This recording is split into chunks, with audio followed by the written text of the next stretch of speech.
13 gold medal, 17 silver और 9 bronze, total 39, position 4th। यह है इंडिया की जो मेडल टैली है कॉमनवेल्थ गेम में जो ग्लासगो में हुई थी 2026 की, ये उसकी समरी है।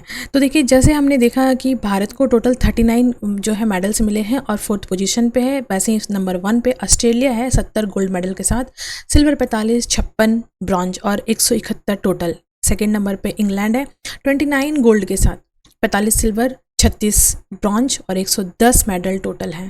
कनाडा तीसरे नंबर पे है 19 गोल्ड, 20 सिल्वर और 23 जो है वो आपकी ब्रॉन्ज है, टोटल 62 है।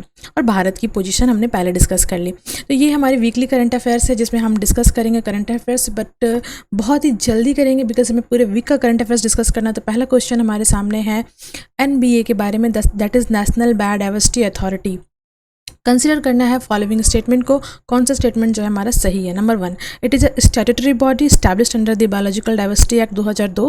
Number 2, it was established in 2003 and is headquarter is in Chennai. ठीक है। थर्ड है state biodiversity board regulate access to biological resources at the national level. And fourth है biodiversity management committee function at the village और panchayat level. Answer क्या है? देखिए, अब सही बात है, समझने में थोड़ा सा समय लग सकता है। देखो, ऑप्शन ए तो बिल्कुल सही है क्योंकि ये जो है NBA एक स्टैट्यूटरी बॉडी है जो एक्ट पास करके बनी थी, बायोलॉजिकल डाइवर्सिटी एक्ट 2002 में पास करके बनी थी। खुद ये बॉडी स्टैब्लिश 2003 में हुई थी और इसका हेडक्वार्टर जो है वो चेन्नई में है। तो ये दो स्टेटमेंट तो सही होगा। नंबर 3 जो स्टेटमेंट था, स्टेट बायोडाइवर्सिटी जो बोर्ड है वो रेगुलेट करता है under the state level not a national level, तो ये स्टेटमेंट गलत हो गया। और स्टेटमेंट 4 भी सही है, बायोडाइवर्सिटी मैनेजमेंट कमेटी जो है वो कंस्टिट्यूट होती है विलेज और पंचायत लेवल पर वर्क करती है। तो ये ऑप्शंस 1, 2 एंड 4 सही है, ऑप्शन 3 गलत है। तो ये हमारा आंसर हो गया ऑप्शन बी। ठीक है, तो ये हमको ध्यान रखना है। ऐसे ही क्वेश्चन आते हैं UPSC में और वहाँ पे जब हमें फैक्ट्स नहीं पता होता तो एलिमिनेट करना होता है। तो समटाइम ऐसा होता है कि जो है हम मिस कर जाते हैं कि यार छोटे छोटे फैक्ट्स कौन याद करेंगे, जैसे कि हेडक्वार्टर कहाँ है, राइट। तो ये जब तक पता नहीं होता है तो ऑप्शन से एलिमिनेशन में दिक्कत होती है। चलिए नेक्स्ट हम बढ़ते हैं। हेडक्वार्टर हमने डिस्कस किया अभी, NBA that is national biodiversity authority की हेडक्वार्टर कहाँ पे है, तो अभी हमने डिस्कस किया चेन्नई में है। थर्ड है हमारा एग्जीबिशन के बारे में है, वर्ल्ड विद इन क्लॉथ। ये जो एग्जीबिशन का थीम था, new order for women making will be inaugurated by the Ministry of Textile as per the celebration leading up to which importance occasion। तो बोला ये जा रहा है कि वर्ल्ड विद इन क्लोथ्स, ठीक है, और इसका जो थीम है new order for women making. ये जो प्रदर्शनी है वस्त्रालय के वस्त्र जो मंत्रालय हमारे मिनिस्ट्री ऑफ टेक्सटाइल है, 21 उपलक्ष्य में ये एग्जीबिशन हुआ था। तो आंसर क्या है? National handloom day. ठीक है, तो आपको याद रखना है 7 तारीख 7 of August was the national handloom day. और आपको ये भी याद रखना है क्योंकि ये जो है हमारी 1905 में जब हमारी वो हुई थी आज़ादी के लिए, जब हमने इस मोमेंट स्टार्ट किया था तो वो 7 तारीख को ही स्टार्ट हुआ था। तो 7 अगस्त जो है इसके उपलक्ष्य में नेशनल लेवल पे हैंडलूम डे मनाया जाता है। हमने डिस्कस किया डेली करंट अफेयर्स में, जो कि आज हमें जल्दी डिस्कस करना और बहुत सारे करंट अफेयर्स है, बहुत सारे MCQs है, आई मीन टू से, तो इसलिए थोड़ा जल्दी करते हैं। नेक्स्ट है हमारा with reference to the handloom export promotion council HEPC, क्योंकि इतना हैंडलूम के बारे में हमने डिस्कस किया क्योंकि 12th लेवल का 12th नंबर्स का जो है नेशनल हम लोगों ने हैंडलूम डे सेलिब्रेट किया है इतने धूमधाम से, इतने इंथुजियाज्म के साथ। तो ये बॉडी यानी जो काउंसिल है इसके बारे में पता होना चाहिए। तो ये जो काउंसिल है वो क्या है? देखो, ये एक नोडल एजेंसी है, ministry of textile and government के अंदर आती है। ऑप्शन 2 कहता है कि 1965 में बनी थी क्या, हैंडलूम प्रोडक्शन के लिए। और थर्ड नंबर है कि चेयरमैन एंड वाइस चेयरमैन जो होते हैं वो 2 साल के लिए 5 साल के लिए ऑफिस होल्ड करते हैं। तो इसमें से कौन सा स्टेटमेंट सही है? देखिए, स्टेटमेंट 1 और 2 सही है क्योंकि स्टेटमेंट जो 3 है वो गलत है, क्योंकि जो इसके मिनिस्टर्स इसके जो वाइस प्रेसिडेंट या चेयरमैन होते हैं वो 2 साल के लिए ऑफिस होल्ड करते हैं। तो ऑप्शन 1 एंड 2 दोनों सही है, बट ऑप्शन 3 गलत है। नेक्स्ट हमारे according to the SBI research pre MPC मतलब जो मॉनेटरी पॉलिसी कमेटी होती है, तो उनके हिसाब से RBI की जो पहले मतलब मॉनेटरी पॉलिसी कमेटी के रिपोर्ट आने से पहले जो RBI का रिसर्च है वो भारत की जो फाइनेंशियल स्टेटस है वो इस फिजिकल ईयर में कितनी रहने वाली है वो बताया गया है। तो वो है 7%, याद रखना है। चलिए, ये हमने डिस्कस किया। नेक्स्ट है India China cross border trade जो है वो रिज्यूम हो रहा है 6 साल बाद। कौन से रास्ते से रिज्यूम हो रहा है, कहाँ से स्टार्ट हो रहा है? तो सिपकिला पास है, ठीक है, सिपकिला पास, वहाँ से याद रखना है। कैनौर डिस्ट्रिक्ट हिमाचल प्रदेश में पड़ता है, 6 साल बाद हो रहा, कोविड के बाद ये बंद था।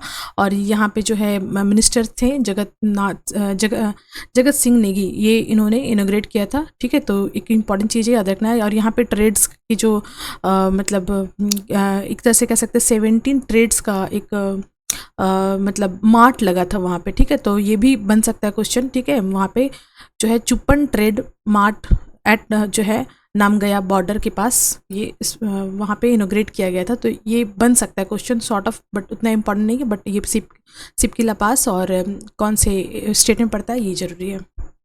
Prime minister paid tribute to 150 birth anniversary to which freedom fighter, अभी रिसेंट हुआ था। तो पिंगाली वेंकैया, इनकी 150वीं जयंती थी जिस पे प्रधानमंत्री जी ने इन्हें ट्रिब्यूट किया। देखो 1876 से 63 तक इनका जो है लाइफ पीरियड रहा है।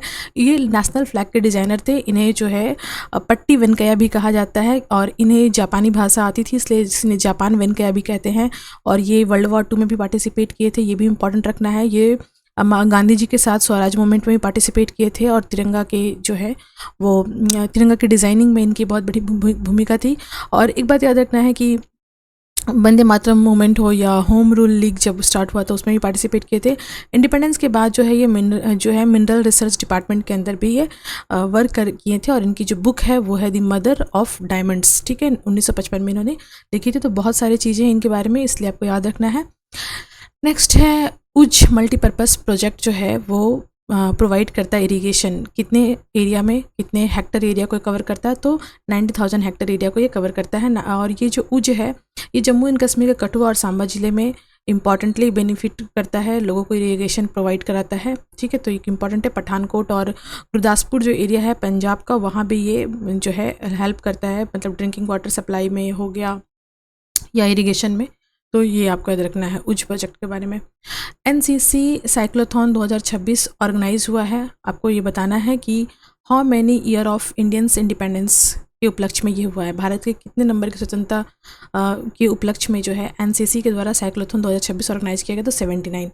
प्रधानमंत्री नरेंद्र मोदी ने हाल में कौन से अभियान शुरू किया? तो देखो अभी आपको बता दें, नशा मुक्ति अभियान जो है बहुत बड़े स्केल पे भारत में चलाया जा रहा है, तो याद रखना है। तो नशा मुक्ति युवा फॉर विकसित भारत संकल्प अभियान स्टार्ट हुआ है। और नेक्स्ट हम लोग बात करेंगे, जो क्वेश्चन हमारा वो है according to the information India ने कितनी सारी अभी तक मेडल जीते हैं। तभी हमने डिस्कस किया आपसे कि इंडिया ने 39 मेडल जीते हैं। ठीक है, और चलिए और नेक्स्ट देखो, ये एक जो लास्ट दिन था ना, लास्ट दिन जब कॉमनवेल्थ हो रहा था, उस दिन सिर्फ एक दिन के अंदर भारत ने 8 गोल्ड जीता था, 5 सिल्वर और जो है 3 ब्रॉन्ज सिर्फ लास्ट डे मिला था। तो ये टोटल मिला करके हमने डिस्कस कर लिया पहले ही। प्राइम मिनिस्टर ने जो है कितने जो हमारे जो लास्ट डे पे जो, क्योंकि वीकली करंट अफेयर है, तो 3 तारीख को जितने भी 2 तारीख को जो भी विनर थे हमारे गोल्ड जिन्होंने जीता था उनके नाम थे। तो गुलवीर सिंह ने ब्रॉन्ज जीता था 500 मीटर की रेस में। नरेंद्र जो बेरवाल थे ये सिल्वर जीते थे मेंस 90 केजी बॉक्सिंग में। फिर अंकुश पांगल इन्होंने जीता था गोल्ड मेंस 80 केजी बॉक्सिंग में। सचिन सिवाच ये जीते थे winning gold men's 60 KG boxing में। फिर लोविना बोरगिना जो है वो सिल्वर जीती थी वुमेन्स 75 केजी बॉक्सिंग में। और अरुंधति चौधरी विनिंग गोल्ड था इनका 70 केजी बॉक्सिंग में। प्रिया घांगाज इन्होंने गोल्ड जीता था 60 केजी बॉक्सिंग में। और गोल्ड मिला था साक्षी को, वो है 51 केजी की बॉक्सिंग में। तो ये था।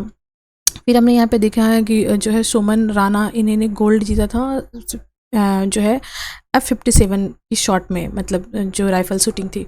फिर यहाँ पे हम देखेंगे जादूमणि सिंह, इनको मिला था सिल्वर मेंस 55 केजी बॉक्सिंग में। शुभम जुयाल इनको मिला था सिल्वर जो है मेंस F57 शूटिंग में। और सिलेवा प्रभु इनको ब्रॉन्ज मेडल मिला था। प्रवीण चित्रवाल को सिल्वर मिला था और ये मेंस ट्रिपल जंप में मिला था, ये भी इम्पॉर्टेंट है। जैस्मिन लेबोरिया को मिला था गोल्ड और वुमेन्स 57 केजी बॉक्सिंग में। प्रीति को गोल्ड मिला था 54 केजी बॉक्सिंग में कॉमनवेल्थ। और इस तरह से जो है उन्नति शर्मा लास्ट में ब्रॉन्ज जीती थी 63 केजी की जूडो में। तो ये हमने डिस्कस किया। अभी आपको जो हमारा नेक्स्ट क्वेश्चन है वो ये है कि रामसर साइट्स जो है भारत में पहला कौन सा था। तो देखो पहला जो रामसर साइट था वो केवलादेव नेशनल पार्क था और दूसरा था चिल्का लेक। और पहला जो रामसर साइट भारत में स्टैब्लिश्ड हुआ था वो 1981 में हुआ था। क्यों हमने डिस्कस किया? क्योंकि इसी वीक में रिसेंटली भारत का 101 जो है अभी तक रामसार साइट बन चुका है, मतलब 101 नंबर का रामसार साइट हमारे पास आ चुका है। तो पहला क्या है ये हमने देखा। और रामसार साइट जो है हेडक्वार्टर कहाँ पे होता है इसका, तो याद रखना है आपको, स्विट्ज़रलैंड, ठीक है, स्विट्ज़रलैंड के ग्लैंड में है। IUCN का जो ऑफिस है वही रामसार जो साइट्स है या रामसार कन्वेंशन ऑन वेटलैंड है उसका हेडक्वार्टर है। और अभी हमने बताया आपसे कि अरुणाचल प्रदेश में पहला जो है हमें रामसार साइट्स मिला है, और भारत का 101 नंबर का। ब्रिक्स वेब बाजार 2026 ऑर्गेनाइज हुआ national film development corporation NFDC के द्वारा। कौन सी शहर में ये हुआ? मुंबई में। और वाइस एडमिरल मनीष चांदा जो अभी रिसेंटली बने हैं director general of naval operation DGNO के, वो अभी अपॉइंट हुए हैं। 3 अगस्त से उन्होंने पदभार संभाला है, और वो उन्हें अति विशिष्ट सेवा मेडल जो है 2025 में दिया गया था। तो इम्पॉर्टेंट है, रिसेंट मिला है, और चूँकि वो बने भी हैं 2026 में, तो आपको याद रखना है, ठीक है। तो एडमिरल, वाइस एडमिरल मनीष छांदा, इन्होंने जो है अभी हमारे वो बन चुके हैं आपके director general of naval operation, ठीक है। और अवॉर्डी है, उन्हें अति विशिष्ट सेवा मेडल 2025 में और विशिष्ट सेवा मेडल 2017 में मिल चुका था। 4th addition of tri service जो है फ्यूचर वॉरफेयर कोर्स को एड्रेस किया गया किसके द्वारा? तो चीफ ऑफ हमारे जो डिफेंस स्टाफ है CDS उनके द्वारा। नेक्स्ट है, according to the government of India has achieved over 5 lakh Aadhaar verifications organ donation list through the digital place portal launch in 2023। तो एक्चुअली में 16वें नंबर का Indian organ donation day celebrate किया गया, और ये जो सेलिब्रेशन था 3 अगस्त को किया गया था। तो इसी उपलक्ष्य में जो है ये मिनिस्ट्री के द्वारा ये जानकारी दी गई कि अभी तक 5 लाख जो वेरीफाइड, आधार वेरीफाइड जो पेशेंट है जिन्होंने अपने ऑर्गन को डोनेट किया है, तो वो इम्पॉर्टेंट है। 12 साल से ये चल रहा है, और लगभग हर साल 20,000 एनुअली जो है हमारे यहाँ ऑर्गन्स का ट्रांसप्लांट या डोनेशन होता है। मतलब ट्रांसप्लांट तो बहुत होता है, बट डोनेशन इतना होता है 20,000। और इस समय पे जुग जुग जियो कैंपेन लॉन्च हुआ, और जो है प्रत्यारोपण डिजिटल प्लेटफॉर्म जो है ministry of health and family welfare के द्वारा लॉन्च किया गया, ताकि जो लोग हैं वो रजिस्टर कर सके और अपना ऑर्गन डोनेशन कर सके, या ईजिली एक्सेस हो सके ये चीज़ ट्रांसपेरेंसी के साथ। According to the latest announcement, approximately how many foreign higher education institute have received letter of intent from UGC। तो आपको बताना है कि कितने सारे फॉरेन के जो यूनिवर्सिटीज़ हैं उनको UGC के द्वारा लेटर ऑफ इंटेंट, मतलब लेटर ऑफ इंटेंट मतलब जो वो इंटरेस्टेड हैं कि वो अपना यहाँ पे खोलेंगे कॉलेज, और इनको UGC से परमिशन ग्रांट होने वाला है। तो देखो टोटल जो है अभी 16 मतलब ये जो है लेटर ऑफ इंटेंट जारी हो चुके हैं। 15 फॉरेन इंस्टीट्यूट को ये रिसीव हो गया है जहाँ पे एग्रीमेंट हो चुका है। तो ये इंपॉर्टेंट है, टोटल 16 हुए, 15 ने एक्सेस कर लिया है, हाँ कर दिया। कभी भी भारत के अंदर किसी भी अन्य शहर में अन्य ईयर में ये इस्टेब्लिश्ड होंगे। फिर जगत गुरु कृपालु यूनिवर्सिटी रिसेंटली जो है प्रेसिडेंट वहाँ पे गई थी, और उन्होंने इसका इनोग्रेट किया था। ये कहाँ पे है? कटक में है। फिर नेक्स्ट है हमारा ज्ञान भारतम मिशन अनाउंस हुआ जो है यूनियन बजट 2025-26 में। ये कौन से मिनिस्ट्री की इनिशिएटिव है? तो ये मिनिस्ट्री ऑफ कल्चर की इनिशिएटिव है। तो मिनिस्ट्री ऑफ कल्चर के द्वारा ज्ञान भारतम मिशन, ठीक है, लॉन्च किया गया था। ये क्यों है, किसके संबंधित है? ये तो जो हमारे मनुस्क्रिप्ट्स हैं, जो हमारे मैन्युस्क्रिप्ट्स मतलब जो हमारे धार्मिक ग्रंथ हैं जो रिटन लिखे हुए हैं उनको डिजिटली करने के लिए ये किया गया है Gyan Bharat mission. According to the information provided, India won total 39 medals, हमने अभी डिस्कस किया। 13 गोल्ड हैं टोटल, ये टैली हमने अभी डिस्कस किया था। चलिए, arm force headquarter civilian service day is observe every year on which date? तो आपको याद रखना है 3 अगस्त को जो है सशस्त्र बल मुख्यालय में जो है सिविल सेवा दिवस मनाया जाता है। तो याद रखना है आपको 3 अगस्त। नेक्स्ट हम लोग देखेंगे यहाँ पे, अच्छा ये मनाया 85th जो है इस बार का जो मनाया गया था आर्म फोर्स हेडक्वार्टर में सिविल सर्विस डे जो मनाया गया था वो 85th था, ये 85वें नंबर का था। तो 85 नंबर का ये सेलिब्रेशन था। नेक्स्ट है India clouded leopard conservation action plan जो है वो इसकी बारे में बात करेंगे, बहुत इंपॉर्टेंट है, यहाँ से क्वेश्चन बनेंगे। Was release during which meeting? तो याद रखना है आपको 91 स्टैंडिंग कमेटी की मीटिंग थी, मतलब 91 मीटिंग है इसके रिगार्डिंग, तो क्लाउडेड लेपर्ड कंजर्वेशन की।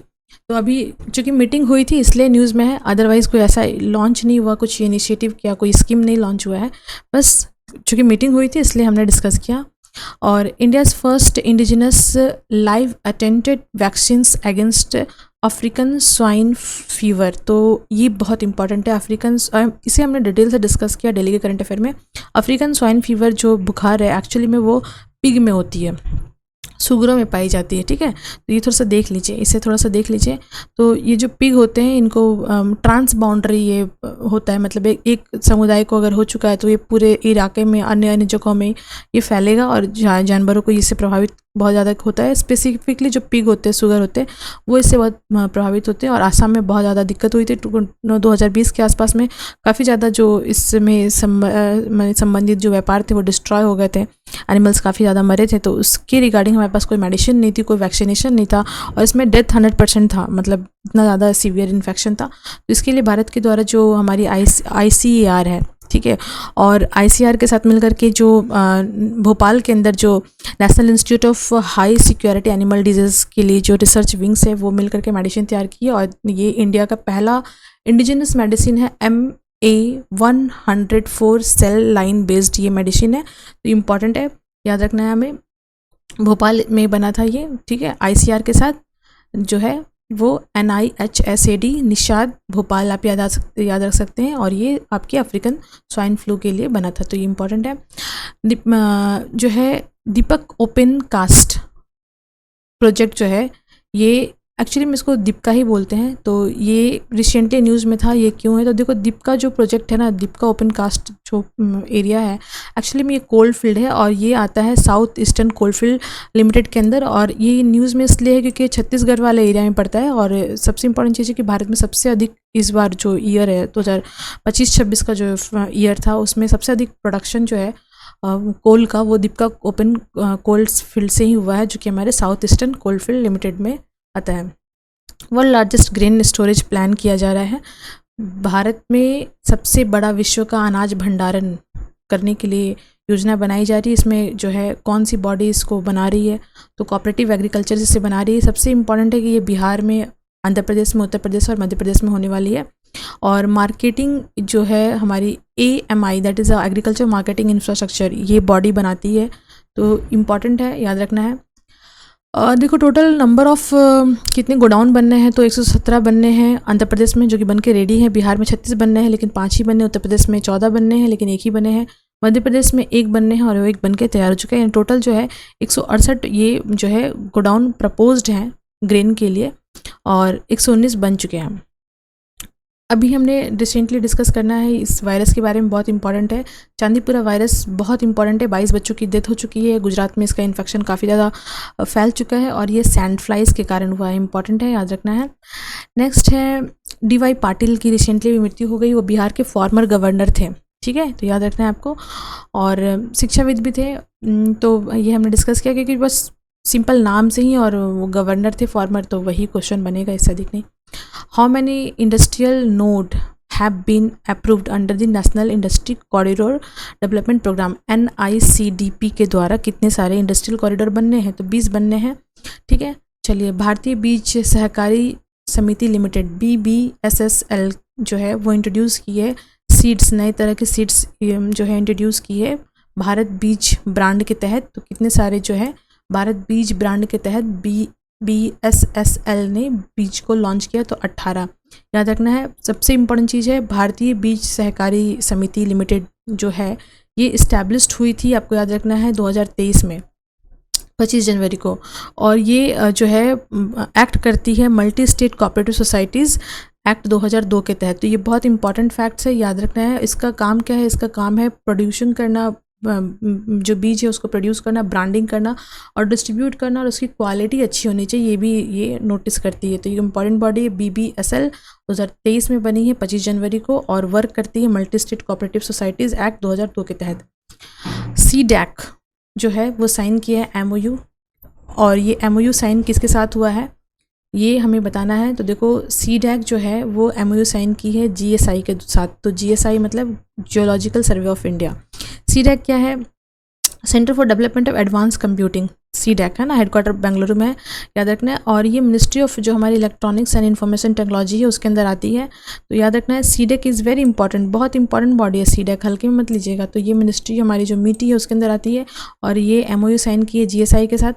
ये करेगी क्या एक्चुअली में, जो नेक्स्ट जनरेशन एडवांस लेवल की टेक्नोलॉजी हो सके इस क्षेत्र में, डिजास्टर मैनेजमेंट के क्षेत्र में, या जो जियो साइंस है, या जो मिनरल्स है, मिनरल्स का जो एक्सप्लोरेशन है उसके क्षेत्र में, तो उसके रिगार्डिंग सीडैक ने एमओयू साइन किया जीएसआई से। बहुत इंपॉर्टेंट है ये, बहुत इंपॉर्टेंट एमसीक्यू बनेगा, आ सकता है, ठीक है। नेक्स्ट है चांदीपुर वायरस के बारे में हमने पढ़ा अभी कि ये सैंड फ्लाई से बनता है, मतलब सैंड फ्लाइज के कारण ये फैल रहा है। नेशनल आयुष मिशन NAM, ठीक है। Approximately how many existing AYUSH dispensary and sub health center have been upgraded as AYUSH Arogya Mandir. तो देखो ये इंपॉर्टेंट है, आयुष आरोग्य मंदिर जो गवर्नमेंट की इनिशिएटिव है उसके तहत जितने भी हॉस्पिटल्स हैं उनको आयुष मंत्रालय का जो गाइडेंस है, ठीक है, उसके आधार पे उसको अपग्रेड करना है। टोटल 12,500 जो हमारे हॉस्पिटल्स हैं या जो पहले से चलते हुए हॉस्पिटल है उनको जो है नेशनल आयुष मिशन के तहत आयुष मंदिर के आधार पे उनको अपग्रेड किया गया है। Total regional ayurvedic research institute जो हमारी रारी, ठीक है, याद रखना है आपको, रीजनल आयुर्वेदिक रिसर्च इंस्टीट्यूट जो है रारी, ये फंक्शन करती है अंडर CCRAS के, और ये जो है उत्तराखंड में कहाँ पे है, तो देखो रानीखेत उत्तराखंड में, यानी कहने का मतलब जो रारी इंस्टीट्यूट है, RARI that is a regional ayurvedic research institute, ये कहाँ पे स्थित है, रानीखेत उत्तराखंड में। और ये किसके अंदर आती है, तो ये आती है CCRAS के अंदर में। CCRAS का मतलब central council for research in Ayurvedic science, ठीक है, ये एक ऑटोनोमस बॉडी है, ठीक है, तो ये इंपॉर्टेंट है, आपको याद रखना है। नेक्स्ट है 10th आयुर्वेदा डे जो है सेलिब्रेट किया गया, which date under the theme Ayurveda for people and plant. Important है, थीम याद रखना है Ayurveda for people and plant, ठीक है, ये थीम है Ayurveda for people and plant, और ये 10th आयुर्वेदा डे था, उसमें ये सेलिब्रेट किया गया। तो 10th आयुर्वेदा डे हमारा तो कब था, 23 सितंबर 2025 को मनाया गया, याद रखना। और इसे मनाया कहाँ पे गया, गोवा में, और इसे मनाने वाली जो बॉडी है वो है all India institute of Ayurveda, ठीक है, ये इंपॉर्टेंट है, याद रखना है सारे फैक्ट्स।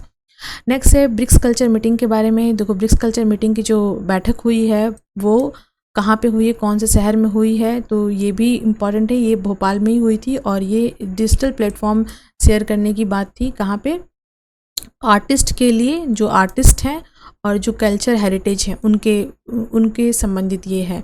तो मतलब ब्रिक्स की जो कल्चर मीटिंग थी वो आपके याद रखना है भोपाल में हुई थी, और यहाँ पे जो डिजिटल प्लेटफॉर्म है उसे बनाने की बात की गई थी, ताकि जो कल्चर हेरिटेज है हमारी उसे जो है आर्टिस्ट के द्वारा उसे एक्सप्लोर किया जाए, एक्सेस किया जा सके, ताकि जो इन्फॉर्मेशन है वो लोगों तक ज़्यादा मात्रा में मतलब पहुँचे। इसलिए ब्रिक्स कल्चर मीटिंग ये भोपाल में हुई थी। इंडिया और लेसोथो के साथ जो है वो बायलैटरल मीटिंग हुई। अब लेसोथो के बारे में देखो मैंने बताना है कि लेसोथो के साथ जो मीटिंग हुई है तो ये इंडिया के कौन से स्ट्रैटेजी का पार्ट है, तो ये देखो साउथ साउथ कॉपरेशन जो है इसके तहत ही ये भारत की मीटिंग हुई है। साउथ साउथ कॉपरेशन की जो बात है ना, ये इंडिया ने ही की थी, इंडिया के ही इनिशिएटिव है साउथ साउथ कॉपरेशन। और यहाँ पे देखो जो लेसोथो है, मैंने बताया था ये लैंडलॉक कंट्री है और 2.3 मिलियन पॉपुलेशन है। कैपिटल सिटी जो है मैसेरू है, और ये इसे किंगडम इन द स्काई भी कहते हैं, और समुद्र लेवल से 1400 मीटर हाइट पे है, अफ्रीका के अंदर पड़ता है। रिजर्व बैंक ऑफ इंडिया ने हाल ही में जो है MPC की जो मीटिंग हुई है उसमें रेपो रेट में कोई बदलाव नहीं किया। रेपो रेट रखा कितना गया है 5.25%। ये भी इंपॉर्टेंट याद रखना, आपको SBI का भी याद रखना है। SBI का 7% था डायरेक्टली, और ये जो था वो है 5.25, ये रेपो रेट है, ठीक है, ये रेपो रेट है, ये याद रखना है। और SBI का जो था वो ग्रोथ रेट था। उत्तर प्रदेश फ्री बस जो है ट्रैवलिंग इनिशिएटिव गवर्नमेंट के द्वारा स्टार्ट की गई है। इसके लिए है ये वुमेन एज जिनका 60 साल से ऊपर हो चुका है या 60 साल का हो चुका है, मतलब हर वुमेन के लिए नहीं है, उत्तर प्रदेश में ये स्टार्ट किया गया है। सुप्रीम कोर्ट में अभी जो जज है उनकी संख्या बढ़ाने के लिए बिल पास किया गया था, ठीक है, और ये बिल जो है ये अब जजों की संख्या कितनी हो जाएंगी इस बिल के पास होने से, तो देखो 33 जो जज होते थे अब वो 37 हो जाएंगे। देखो 2019 में जब बिल पास हुई थी तो जजों की संख्या जो थी वो उस समय 31 हुआ करती थी, तो 31 से बढ़ करके ये 33 हो गई थी, ठीक है। और अभी जो है वो 31 से तो बढ़ करके जो 33 हुई थी, ये हुई थी आपके 2019 के टाइम में, ठीक है। तो लेकिन अभी यहाँ पे हम लोग बात कर रहे हैं 2026 की, तो 2026 में जो जज हैं इनकी संख्या जो है अभी आज के डेट में जो है वो कितनी हो गई, 37, इस बिल के पास होने से, याद रखना है आपको। मेटा के जो सीईओ है मार्क जुकरबर्ग, उनके ऊपर जो है भारत के अंदर में एक्शन लिया गया है, एक्शन मिनिस्ट्री के द्वारा लिया गया है, हमारी जो आईबी मिनिस्ट्री है उनके द्वारा। और ये किस आधार पे लिया गया, तो देखो दो चीज़ें चल रही थी बैकग्राउंड में। एक तो मोदी जी का जो वीडियो हटाया गया था वो था, लेकिन वो एक्चुअल में ग्राउंड रियलिटी नहीं, ग्राउंड रियलिटी है सेक्सुअल कंटेंट जो है वो और डीप फेक जो है वो बच्चों का यूज़ किया जाता है, और इसे मेटा जो है प्रमोट करता है, इसे हटाता नहीं है बाद में जब तक कंप्लेंट नहीं होती तब तक। और तो ये इम्पॉर्टेंट चीज़ है कि ये इसमें बहुत ज़्यादा है, इसकी बहुत बड़े लेवल का क्राइम है ये, ठीक है। तो इसलिए मेटा को सो किया गया है। नेक्स्ट है साउथ ईस्टर्न रीजन के बारे में हम लोग देखेंगे। ये क्वेश्चन है आपका, south eastern Asia regulatory network, जिससे हम लोग कहते हैं सैरन, ठीक है। तो सैरन यानी कि अब फुल फॉर्म उतना नहीं भी याद रखोगे तो याद रखना इतना है कि south east Asia regulatory network, ये जो है ये इस्टेब्लिश्ड हुई थी ऑर्गेनाइजेशन। ये कहाँ पे इस्टेब्लिश हुई थी और किस कारण से इस्टेब्लिश हुई थी, किसने इस्टेब्लिश किया था। देखो ये WHO की इनिशिएटिव है, ठीक है। तो WHO जो है साउथ ईस्ट एशिया रीजन में जो है अपना नेटवर्क इस्टेब्लिश किया ताकि इस एरिया में विकास हो सके, हेल्थ केयर में फैसिलिटीज़ प्रोवाइड किया सके साउथ ईस्टर्न एशिया रीजन में।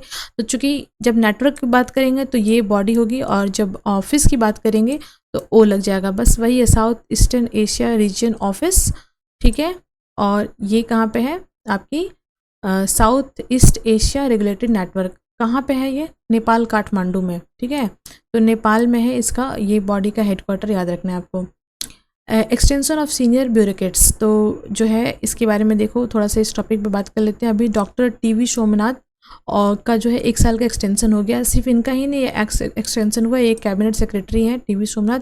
साथ ही साथ जो है यहाँ पे हम देखेंगे 9th एडिशन ऑफ मेडिकल जो डिवाइसेस है, मेडिकल डिवाइसेस, इसकी जो है 9th एडिशन, मतलब 9th एडिशन जो है मीटिंग एक तरह से कह सकते हैं, वो की गई भारत सरकार के द्वारा, ताकि जो मेडिकल डिवाइसेस है उसको भारत में बनाया जा सके, प्रमोट किया जा सके। तो ये मीटिंग भारत के विज्ञान भवन दिल्ली में हुई थी, याद रखना है आपको।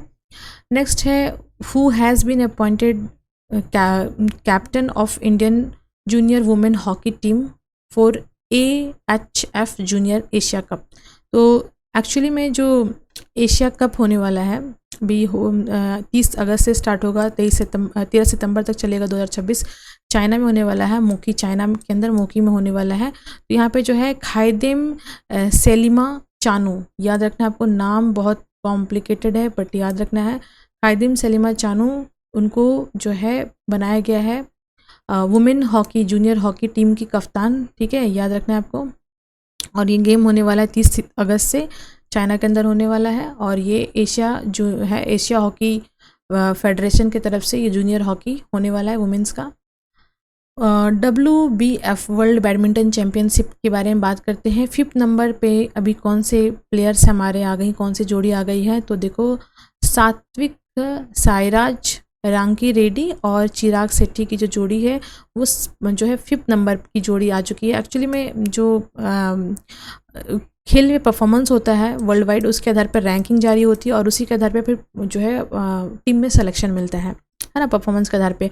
और इसी में मालूम चला कि PV सिंधु जो है वो 9th रैंक में सिंगल वुमेन में चली गई हैं। तो PV सिंधु का भी याद रखना है आपको, उनका पोजिशनिंग 9th हो गया है सिंगल वुमेन में।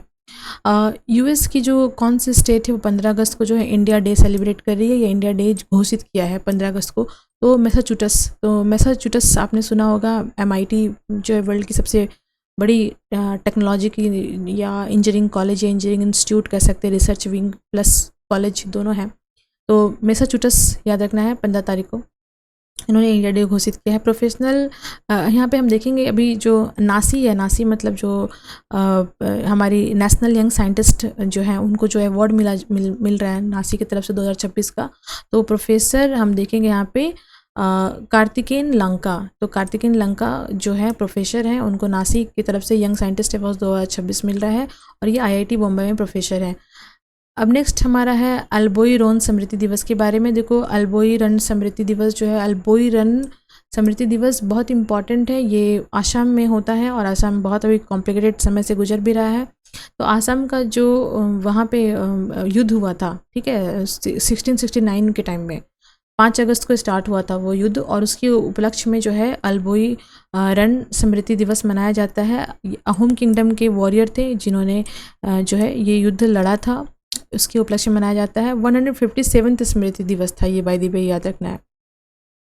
भारत इंटरनेशनल राइस कॉन्फ्रेंस, ठीक है, ब्रिक 2026, ये ऑर्गेनाइज हुआ कहाँ पे, तो ये भारत मंडपम नई दिल्ली में हुआ। बहुत इंपॉर्टेंट है, ब्रिक जो बॉडी है वो 2025 में ही ये बॉडी को बनाया गया था। ये सेकेंड एडिशन है ब्रिक का, और जिसमें भारत के अंदर जितने भी चावल की प्रोडक्ट्स होते हैं, चावल जो भी राज्य उत्पन्न करते हैं उनको वर्ल्ड वाइड बेचने के लिए इसमें जो है प्रतिस्पर्धा होती है, प्राइस तय होता है, 120 देश इसमें पार्टिसिपेट करेंगे।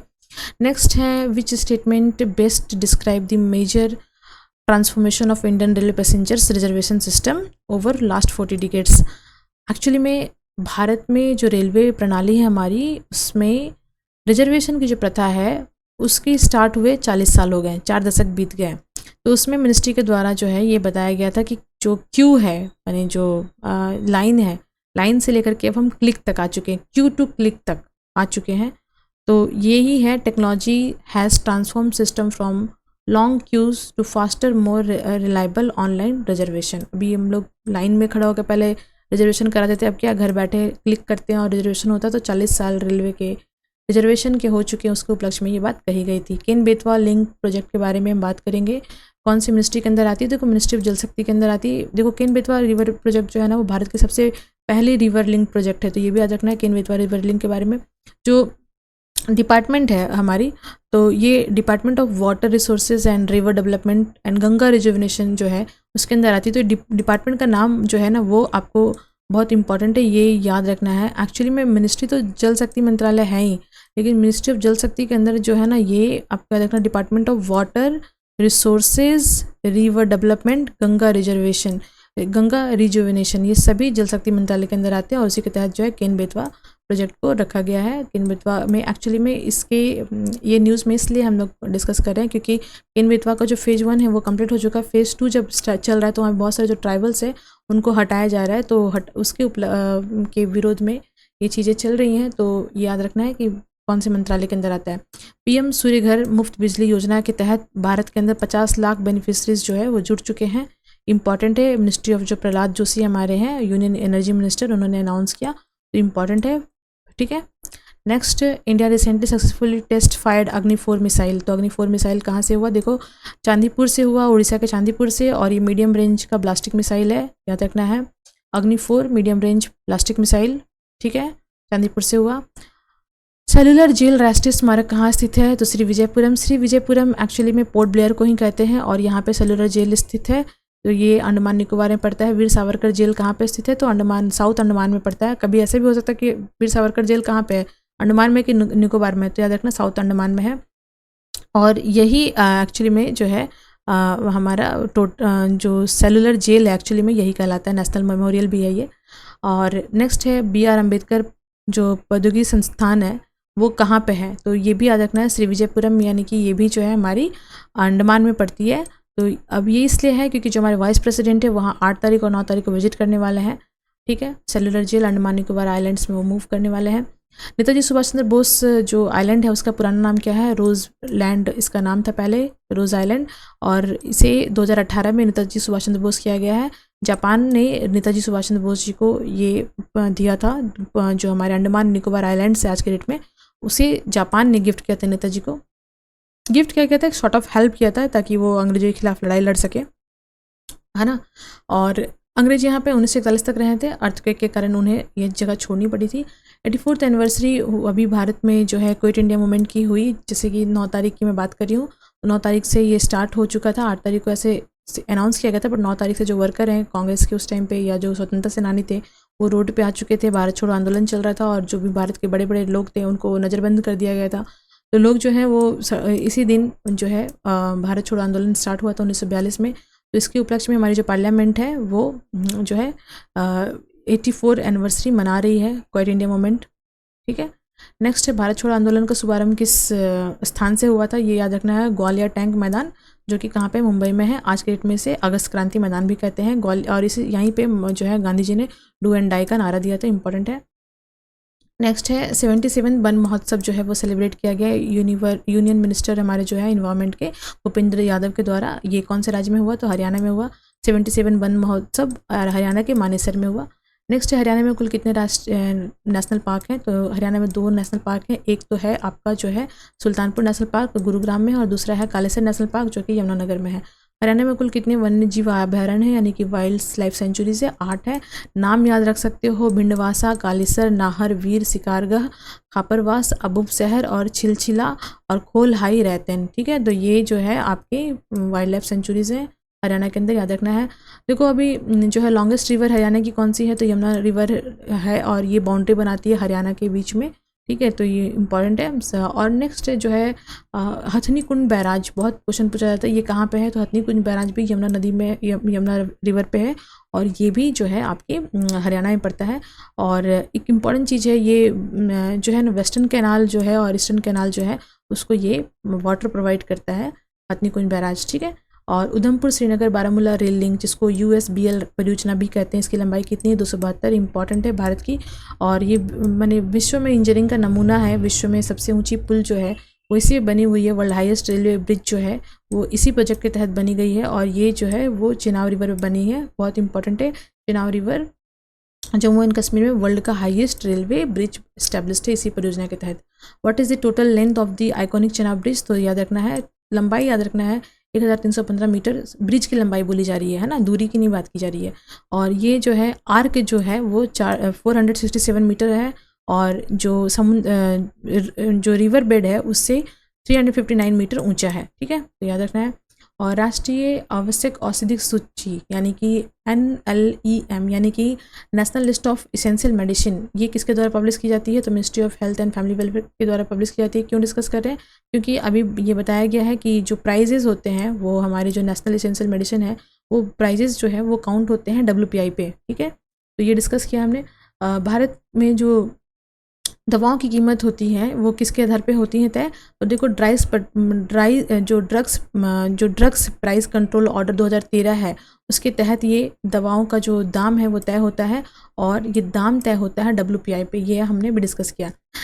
ये वही क्वेश्चन है। ठीक है, तो ये देखो सीलिंग प्राइस जो होती है वो किस पे होती है, WPI पे, यानी कि होलसेल प्राइस इंडेक्स पे होती है। तो ये हमने डिस्कस किया भी, ड्रग प्राइस कंट्रोल एक्ट 2013 के तहत दाम तय होता है, और जो दाम तय होता है वो बिकता किस प्राइस पे है, किस सूचांक में आता है, तो ये हमारी होलसेल प्राइस इंडेक्स पे। तो ये हमने पूरे वीक के करंट अफेयर को आपके साथ डिस्कस किया। तो this is the weekly current affair. करना क्या है गाइस, आपको अगर वीडियो अच्छा लगा हो, आपको लगता है कि ये इन्फॉर्मेटिव है, एग्जाम में काम आ सकता है, तो do subscribe, like, share and comment and share among your friends. Thank you, thanks for watching.